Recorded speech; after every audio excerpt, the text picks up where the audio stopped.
It was a day the ridge of Mount Bugak, seen from the window, was exceptionally clear.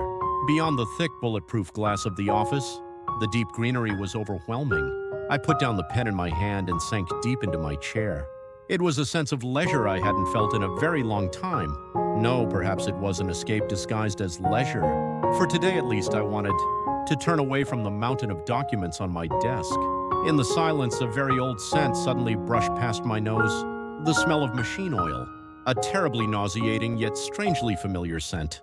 The very scent that dominated my childhood. When I first set foot in the factory at 13, the whole world was filled with that smell. To be honest, I hated that smell with a passion, because it felt like the steel chains that bound my dreams and my future. People call me an icon of miracles, a rags to riches story.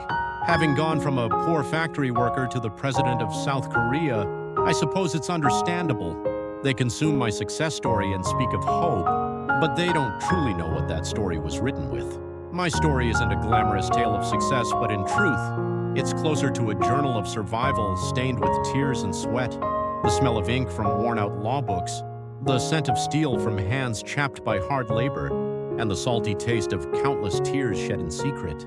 Those are the true ingredients of my history. I got up from my seat and walked to the window. My reflection in the glass now shows a face quite fitting for the position of president.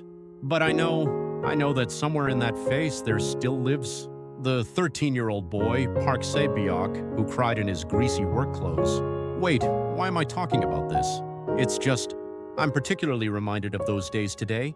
Looking at the Seoul landscape in the distance, I think of the arduous and painful path I once walked, and wonder if someone else might be taking a step in despair on that same path.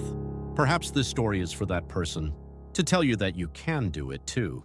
That if you need the courage to take one more step from the edge of despair, I hope this humble story of mine can become a small lantern for you.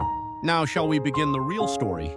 To that time when everything felt hopeless, to that summer when I was 13.